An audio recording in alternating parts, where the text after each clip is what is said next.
From the Library of Congress in Washington, D.C. In the summer of 2012, the writer Francisco Goldman decided to commemorate the 5th anniversary of his wife's death by learning to drive through Mexico City, which had been his main home for many years. This anniversary had special significance for him because it marked the point at which his wife had been dead longer than they had known each other. His exploration of the city became the premise of his memoir, The Interior Circuit. Los Angeles Times book critic David Ulin called The Interior Circuit so sneakily brilliant it's hard to put into words. Part travelogue, part memoir, part reportage on Mexican politics and the scourge of narco-terrorism, it is also, in the finest sense, a book that creates its own form. Eventually, during the course of the book, Mr. Goldman arrives at a reawakening, as he puts it. He even falls in love again, finding that Mexico City has become an essential part of his own story.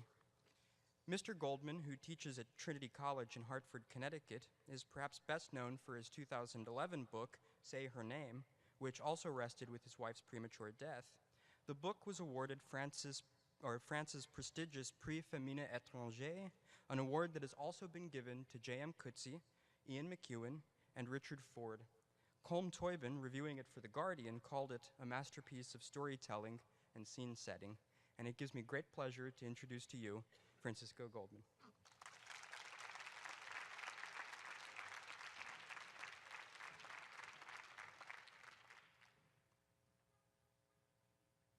Thanks for that really sweet intro. Present. Thanks so much for coming on I was thinking Labor Day, Saturday. Everyone's going to be at the beach. We should hold a book. They should put me in a little trailer and drive me out to the beach, and I can stand in a parking lot and read. But thanks for coming. It's been a whirlwind couple of days. What's my voice is I've just flew up from Mexico City. Was it yesterday? Yeah. The day before yesterday, to do an event that night, and then came here by train, doing this, and then tomorrow back to Mexico City.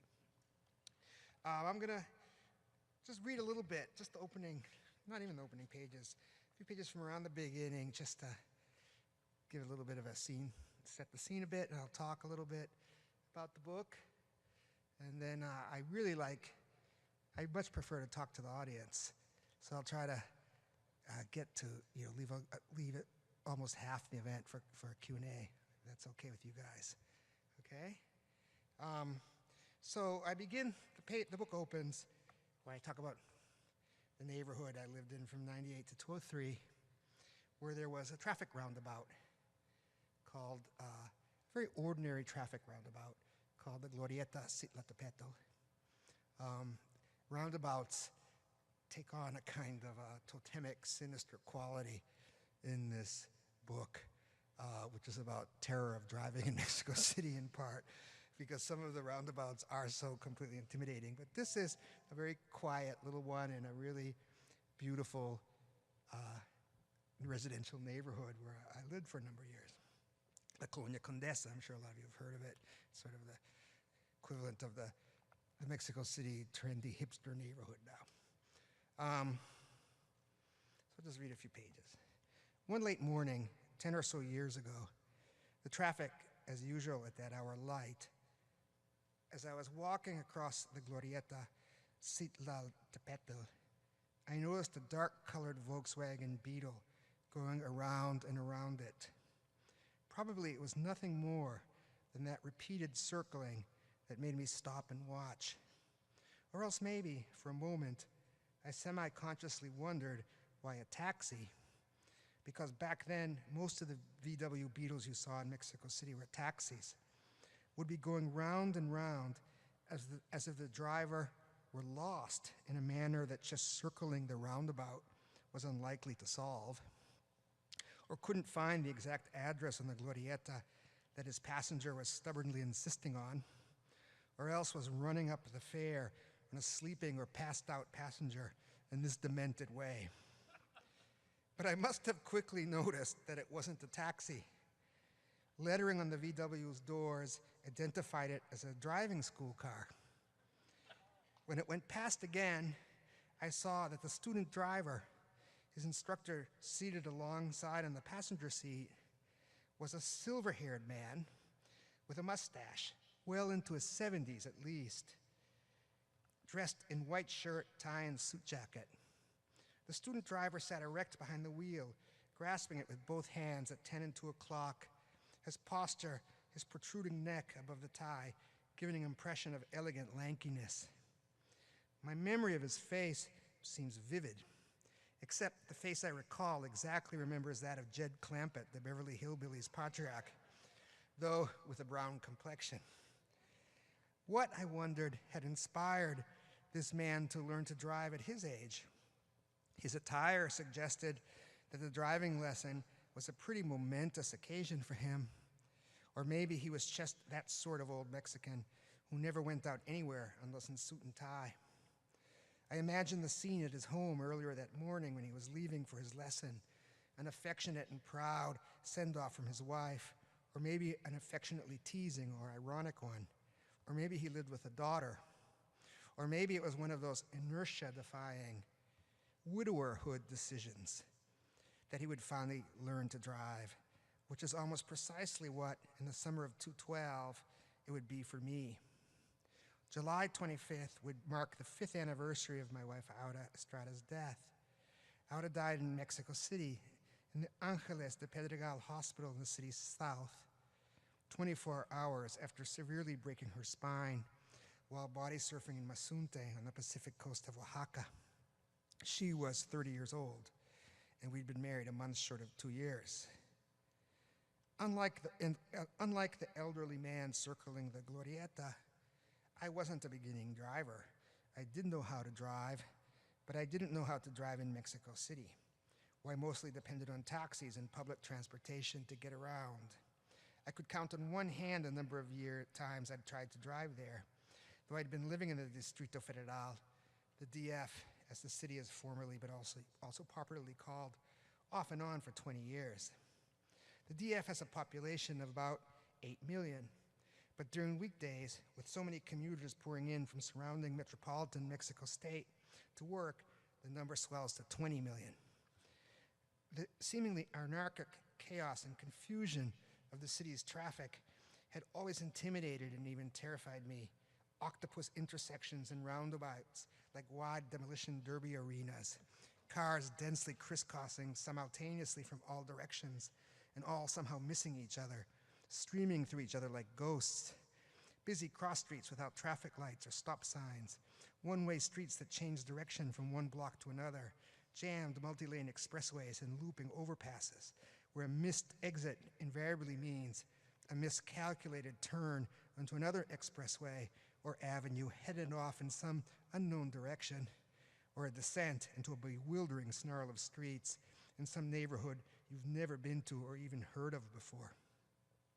My most gripping fear was getting lost on an expressway on the Anillo Periférico, or the Circuito Interior, during one of the torrential summer rains, thunder and lightning in the low, flat, heavy sky like sonic sledgehammers falling on the car roof, and the rain, dense, blinding, trapping you inside a steady, frenetic, metallic vibration, and even welting hail menacing the windshield, and in a panic, making for the first near exit and descending into drain-clogged streets that are suddenly and swiftly flooding, crap brown water engulfing stalled cars, the tide rising to door handles.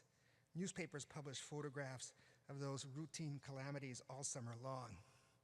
Everyone tries, though it isn't always possible, to keep a distance from the careening paseros, hulking minibuses whose bashed and scarred exteriors attest to the road warrior aggression of their notorious pilots, responsible for so many accidents and fatally struck pedestrians that 2 consecutive jefes de gobierno, or mayors, of the DF have vowed to abolish the fleet entirely. Trucks and buses crowd and bully traffic. Electrified trolley buses inexplicably run down major avenues in the opposite direction from the traffic in their own, not always so clearly marked lanes. You just have to know that you're on one of those avenues and watch out. I didn't see how I could ever know enough to drive in Mexico City. That population, 22 million sprawl, covering and climbing up the sides of the Valley of Mexico, the world's third largest metropolis, with its seemingly countless jigsaw puzzle neighborhoods and infinite streets. Every taxi driver I've ever asked about it admits to getting lost. I've ridden in countless taxis that, in fact, were lost, even as we blundered through familiar neighborhoods that I would have guessed the drivers knew too, since I infrequently venture far from the areas of the DF where I and most of my friends live and hang out. Neighborhoods or colonias that cover a small swath in the lower quadrant of the floor-to-ceiling Guia Roji Mexico City wall map hanging in the apartment I live in now. In this map, the DF, inside its scarcely delineated borders, is dwarfed by the metropolitan Mexico City area in Mexico State, filling the map's upper two-thirds. Always, when getting into a taxi at the airport, I'm silently dumbfounded, or else kind of awed, by the drivers who seem to have no idea how to get to Colonia Roma or Condesa, the nucleus of my inexhaustible little world, especially since about a quarter of the passengers in my favored evening flight from New York City to Benito Juarez International Airport always at least look like typical residents of those neighborhoods. The taxi drivers have their own horror stories about getting lost. They have other genres of horror stories too, such as dropping passengers off deep inside the maze of a never before encountered, poorly lit neighborhood and not being able to find their way out for hours. You know, I have a friend who got lost in Mexico City once, and he got so lost that he was with his girlfriend. They had to check into a hotel and start over the next day. You know, that's how bad it can get. You know, it's but anyway, that's how the book. You know, that's how the book began. This is a book I never expected to write. I think those are often, I mean, sometimes they're the most painful books, because obviously I never expected to write Say Her Name either.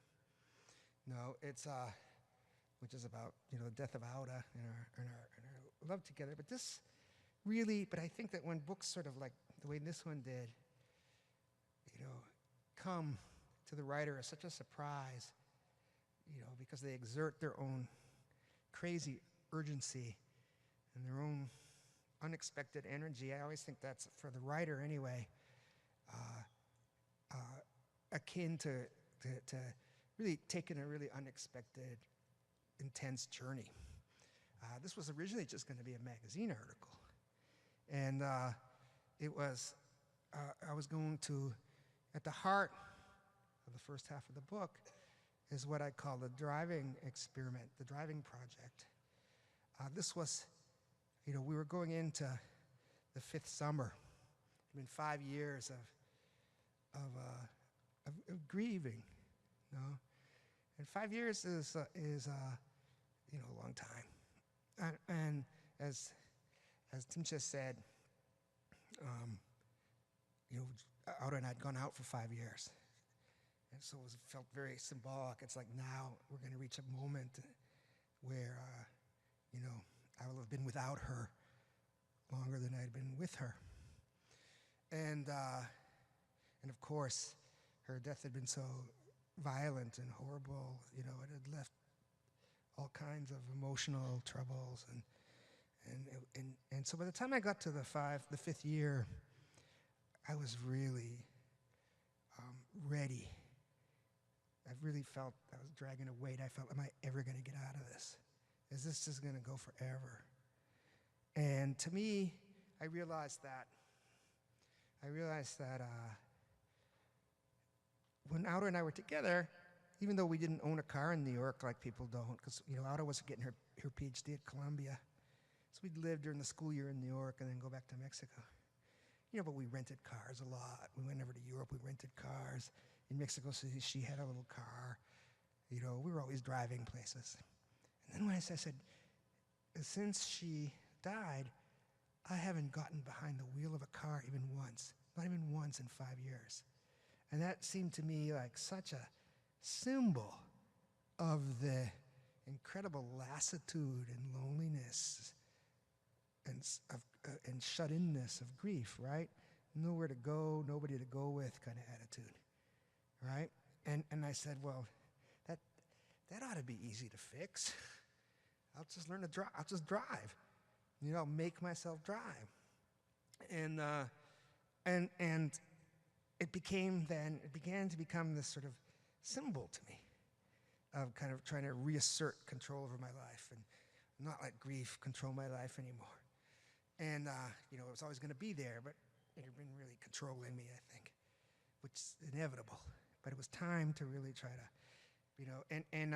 so I came up with this crazy thing because Aura was a brilliant writer, and she really loved, do you guys know what Oulipo is? The sort of French academic, surrealist group of avant-garde writers in France, legendary. They love to, you put limits on a project. Like the most famous example is Georges Perec wrote a whole novel without ever once using the letter E, right? It's, which you may think of how hard that would be, and she loved stuff like that. And so in Mexico, there's this book called the Guia Roji, which, I had a Guia Roji map on my wall. The Guia Roji is the most fabulous thing in the world. My friend, it's the book of Mexico City street maps. Every taxi driver has one behind them, beside him on his seat, because GPSs still don't work that well in Mexico City, right? It's impossible. There's just 14 different neighborhoods called Colonia Las Palmas, right? There are 100 avenidas Benito Juarez. So if you come in and go, take me to Avenida Juarez and in Colonia Las Palmas, it's like, what? It's, I compare it to in the book, there's a Borges story where the Emperor of China wants a perfect map of his dominion, right? And so he ends up with a scale 1-to-1 map that fits precisely over the country. So I always think that the Guia Roji, it's like that map, but sliced up into pages, And so I said, what I'm going to do is, and I would also love games of chance, like the I Ching and stuff like that. So I said, I'm going to do is, I'm going to just go like this and open up to any page, and then go like that, and then see where my finger landed. And then my project for that day has to be to try to drive to there. It doesn't matter if I don't get there, but I have to try, And of course I said, but before I do that, I better get used to driving in Mexico. I haven't driven in 5 years. And I thought, well, it'd be kind of silly to take beginning driving lessons. But I'd never learned to drive stick shift. And so I took a week of driving lessons, trying to drive stick shift, which was a disaster. But my driving teacher was really hilarious character. He's one of the best characters in the book, everybody says. And so finally, I was ready to do it. In the meantime, like I said, it was a, so we can get into it later, and I think a lot of this is the heart of the book. It was a really hard summer. I was really emotionally out of control all summer. I was partying way too much. I was driven by this mad thing. Because like I said, I didn't feel I was ever going to get out of this. And at the same time, though, a lot of different things happen. At the same time, I'm realizing how much Mexico City has come to mean to me. I realize that it's become my home in a place no place has ever been home. And I understood that was because my beloved had died there and been buried there. When you look at the studies people have done of where does the idea of the nation come from? With the colonists in North America. And they always say, the British colonists first begin to think, this is my country. This is my country, when they begin to bury their dead there. And also the role of friendship and everything. Just incredible friends in Mexico. And at the same time, when I'm coming to these realizations, of how lucky I've been to have Mexico City as a home, and all the different things which you can talk about in Q&A that make Mexico City so special. I'm beginning to realize and ask myself questions about, well, when you say a place is your home, what are the responsibilities that come with that, right? Because in Mexico City, it's so easy if you live like I was in Colonia Roma, Colonia Condesa, you know, to really live a really privileged life. And meanwhile, and I think this is a really important theme of the book, we all, especially my friends, a lot of them who are journalists, you know, we're all aware, but everyone I know, the big line of the book, the refrain of the book is Mexico City is a bubble, right? Because while this horrible nightmare, you know, I heard the phrase in the introduction, narco-terrorism is going on, drowning the country in blood. We're always in Mexico City going, we're so lucky that doesn't happen here. You know, is it ever going to happen here? Always this feeling that it's coming closer and closer, that the rest of the country is kind of disappearing into complete anarchy and lawlessness while Mexico City sits there like this kind of island. No, and I often wondered, and this is, I think, the key to the whole book. I knew that, you know, I'd obviously been diagnosed with you know, trauma. The trauma of seeing your loved one die suddenly in a violent way had really been a big part of what I went through, and I thought, think of all the tens of thousands and thousands, hundreds of thousands of people in Mexico and Central America who are enduring the same thing. No, the trauma of sudden violent loss. But they don't have shrinks to help them. You know, I thought of that famous phrase of Roberto Bolaños where he said Latin America has become a giant lunatic asylum. You know, and I thought, because of, it's partly because of these effects of violence. And I thought, you know, would I be able to, I don't know, understand those people better than maybe other people can? Am I ready, you know, having been through what I've been through, is there anything, is there a bridge there or something? And I think in the second half of the book, I finished the first half, which is largely a celebration of Mexico City, and suddenly things start to change. And narco-terrorism comes to Mexico City for the first time in a big way. And I set out to immerse myself in it and to understand that particular crime. And for me, it was getting out of the solipsism of my own bubble too, you know, and finally taking responsibility in some ways for, you know, what it means to live in this place you love, right? For all its warts and stuff. So anyway, I think we have a good amount of time left for questions. So fire away.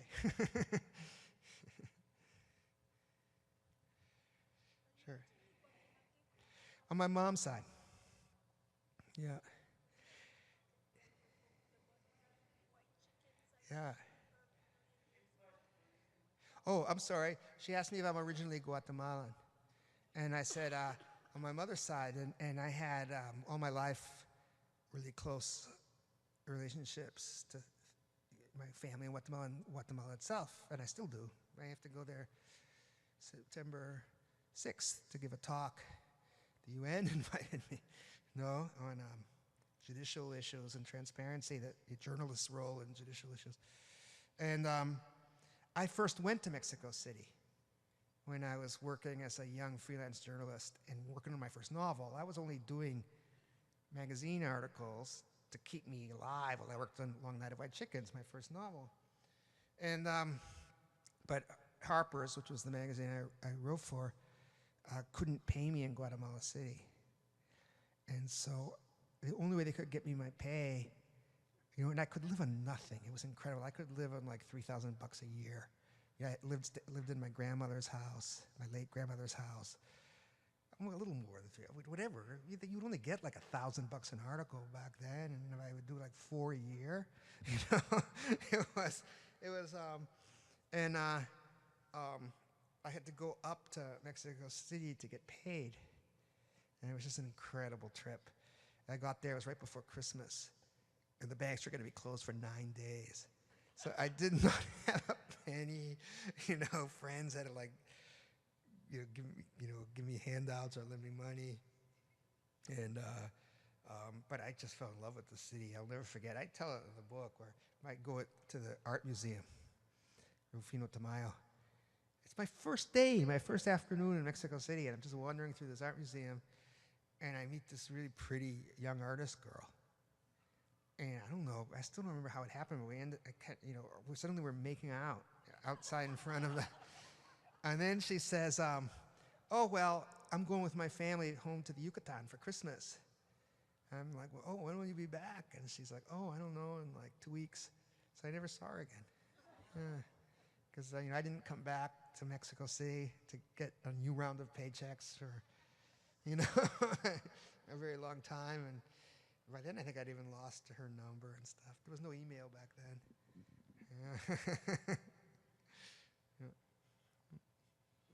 I've read many of your books, but not your latest. Is this book going to encourage me to visit Mexico City or not? Yeah. Oh gosh, I think that's. Well, Mexico City is wonderful. I think that, but things happen. It's just to make it. Yeah, I think I wanted to get across that we live a wonderful life there. Those of us who can live in places like Colonia Condesa and Colonia Roma, it's a blast. Great cantinas, great bars, great restaurants, beautiful trees everywhere, art galleries. It's a very peaceful, beautiful, sexy life. But the city has its realities. It's a very poor city. One thing I love about Mexico City is how in what a dignified, often way, poverty and wealth coexist right up against each other. Without people with money being upset that there's poor things around, or resentment, whatever the tensions that you might see somewhere else, because everything's jammed in side by side. And Mexico City has a grittiness that I just so admire. You never forget that, like, for so much of the population, their life is hard, and yet the crime rate, which I stress over and over, is about like New York City's. It's much less than Washington's, right? Much less than Chicago's, much less than Miami's, according to what the statistics say. And even when I talk about narco-terrorism, that was a result of the change of political power. And the truths of Mexico, the political truths couldn't be darker. But as everyone who lives in Italy knows, people still can love life and coexist with monstrous evil. And the Heavens case, as you'll see, is when 13 kids get abducted out of an after-hours club in the heart of a very fancy part of the city. In classic narco style, just slaughtered. It's like an ISIS thing. It's the narcos and ISIS, it's the same mentality. And why did that happen? It happened in a neighborhood I love, but it's a poor neighborhood, a hard neighborhood. It's like what 5 Points, in the gangs of New York would have been. Like, it's the big marketplace of the city. It's where all the boxers come from. It's where all the drugs are warehoused. And with the change of political power came, in a way, because there's no transparency there, in a way that we will never get fully to the bottom of, there was, one group wanted to take the street drug trade away from another group. When you say group, that means politicians, police, and organized crime versus politicians, police, and organized crime. So it's one group taking it away from that group. So it opened up these fissures, and you could see the deep reality of the city in that way. But you're living in the Condesa, that doesn't affect your daily life. Yes, sir. Since your last name is Goldman, do you have Jewish background in your family? My father was Jewish, yeah. Yeah. Was he living in Mexico or how? No. Oh, my mom and dad met in Boston. Yeah. She was a foreign student. And he was an American? And she was actually the secretary by the time they met. Yeah. She was like, huh?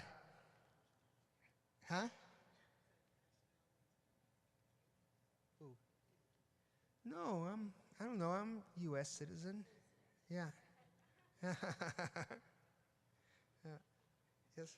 Yeah, I have a couple questions about some of your older books, and of course, because I'm not good with names, I'm not exactly certain what they were called. Yeah. So I'll describe them. So the first question, I want to just ask you two, and then you can say whatever you want. The first one, I think, might have been your first book, and I think it might have been called The Night of White Chickens. Long Night of White Chickens, yeah. Yeah. What was it called again? The Long Night of White Chickens. Oh, Long Night. Oh, that's pretty good. I almost got all of it. Anyway. It was a joke title, and then it stuck. Like, Yeah. I had said, people say, "What's your book called?" I go, "Long Night of White Chickens," and we go, "Ha ha ha," and then I got used to it. Well, here's my question about that one, but I want to ask both my questions, and then I'll let you talk. Yeah. The question about that one is, was it somewhat autobiographical? And the second one I wanted to ask you about was the Bishop one. I have no idea what that one's called. The Art of Political Murder. Right. Now, at the end of that book, I felt as though I was walking on giant columns of Jell-O, which might slip out from under me at any moment. And I'm assuming that's how it was, and you didn't mind that you wanted to show that in the book. So that's really, there were certain people in jail, but it was very unclear. Everything was very unclear, sort of the opposite of what you were just talking about with the hierarchy of people being shown fighting against each other. Yeah. You couldn't tell much of anything. We could tell a few things, but not a lot. You couldn't tell a lot. And I just was wondering if that, I think that might have been reality, but I was wondering if they wrote it that way on purpose, or if that's just how it came out. Well, So I'll sit down and let you talk. okay. Yeah, Long Night of White Chickens was autobiographical in some anti-autobiographical ways. No, it very much was, a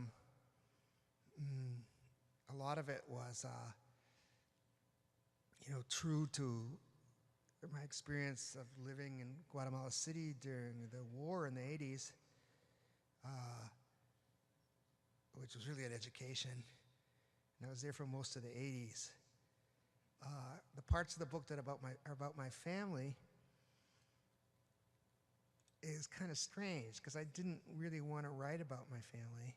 It's inevitable in a first novel that people will, so I thought what I will do is I'll make the mother the opposite of my mother, and I'll make the dad kind of the opposite of my dad. So this dad is a very jolly dad, where my dad was really a very angry dude, and this mom is like, and my mother's reaction was just so hilarious. Because at first she was like, "Don't you dare write about me." I said, "Okay, no. This is the opposite of you." And then she was just as mad. She goes, "Now everybody thinks I'm like that." and I was like, and then she went, and this was the most bizarre thing she did. You know how on the inside there's that little thing, disclaimer, that says, "This is fiction, no character is real"? She went and had it blown up and framed it by the front door so that everybody would see it when they came in.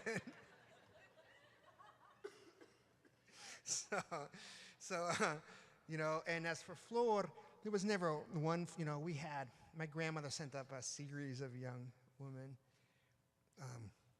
Flor is kind of a super hybrid of because my mother was going to school, my mother went back to school, and my grandmother wanted her to go back to school, and so she sent up a young Guatemalan woman to take care of us. Then in real life, I'm still very close to the first one who came, really close. There were a couple after she got married when we were still very small, and then there was for instance, a high school exchange student who came from Guatemala and stayed with us, and she'd go to my high school and do a little bit of house cleaning. So that inspired the idea of, like in the novel, the idea of going to school with your house cleaner or your domestic, to have my father in Long Night of White Chickens put Flor in grade school with me when I'm like 8 and she's 14 and we're in the same grade. And, novels are supposed to be fun. And as for A Long Night of White Chickens,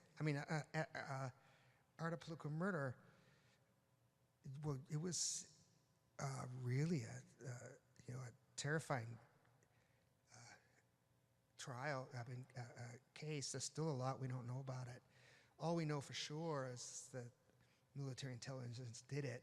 It's never been refuted, but the impunity in Guatemala is such that they've never been able to get permission to push the case forward, even though they have a long list of people, they'd like to go after next.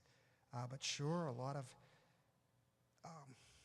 things hanging on some key witnesses' testimony, and it was obviously the role of an unfettered judicial system to push it even further. But even as it stands, it was a great triumph for the Guatemalan judicial system. Really, one of the very few they've had, and still a very important precedent in Guatemala.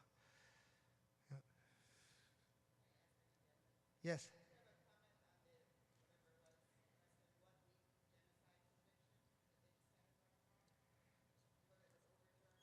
It was horrible. I mean, that's what's happened in Guatemala. Yeah. No, it's not likely to, because they,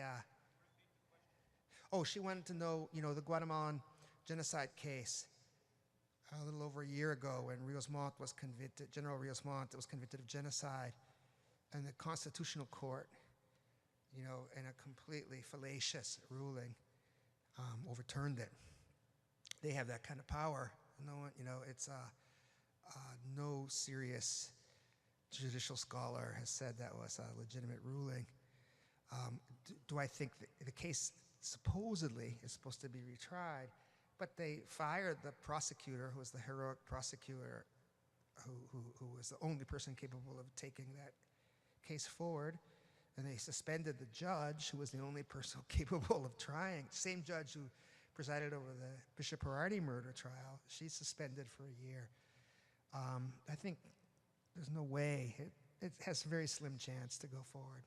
I mean, sometimes there's surprises because there's people pushing for the UN and so forth, but Hey, yes? I'm getting ready to go downstairs and buy your book. Oh, thank you. Say Her Name. I lost my son to leukemia 5 years ago. Can you take a minute and talk about your grief journey? Yeah. Could I talk what? About your grief journey. Oh, it's sure in that book. Like I say, I think that I found that grief is like one of those metaphorical beasts out of Greek classical poetry. It changes shape every year. Just when you think you're over one part of it, it turns around and does something else. It's a really vivid, living thing. It's as I said, my experience of writing Say Her Name was very different, because I wrote Say Her Name when I was so submerged in it. And I did have all those sorts of crazy things going on, hallucinations and everything. And I think Oliver Sacks explained those, and said something really great about traumatic grief that I thought was so true. He said, and this is really the core of it, when you're in the middle of something like that, the world of death, and I come back to that theme here, that world of death and the world of the past, it seems so much more real than the present, right? You're married, for example, and from one second to the next, you're not a husband anymore because your wife is dead, but you're no different. You still love her just the same. You still think of yourself as a husband. So that makes you crazy. That's being an insane person, right? To go around and think you're still this person when you're not. And so it's the past that seems alive. And, so Say Her Name really was like me still without her, just refusing to let her go, and in this book you'll see, it's you'll see there's a progression, a coming to terms with what death is, the death of a loved one, the loss of a loved one, which was for me a hard-earned thing, and the way that it's marked in the book is every anniversary about his death, because Aura was came from a Catholic family. We do a mass for her, and my thoughts and how I react to the fifth mass and the sixth mass are really different. And I think in the sixth mass, you get the breakthrough, sort of. No, it's. We're over time. It says here. Can we take one more? You're standing there. One more last question. I'm sorry. Yeah. Thank you very much. I just had the good fortune of living in Mexico City for the last 2 years during the events in your book, and I would urge everyone in the room, if you haven't had that opportunity, to go to one of the world's mega cities, to do so. Yeah. But one of my questions is, when I was there, I heard the rumor that it's not required to have a driver's license in Mexico City. I don't think anything is required. So, No, and it's like... and I was never able to establish whether, in fact, this is actually true. I asked a number of people, and nobody ever knew. So I wanted you to, maybe you've heard that rumor as well, Probably and if not, respond to it, please. I would think that, I know driver's licenses exist, but I don't, if you're a taxi driver, you probably have to show one, but I don't think other people have to have one necessarily, or you get in trouble if you don't. I mean, in the book, you'll see when I get my CD from my driving school, the first thing, on the first page, it says, "Does a red light mean nothing?" Unfortunately, this is a cultural problem many have in Mexico City.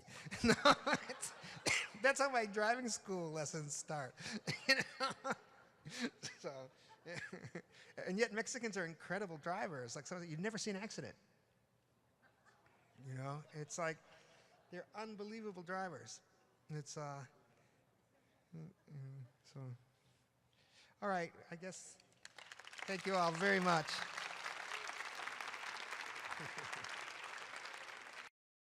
This has been a presentation of the Library of Congress. Visit us at loc.gov.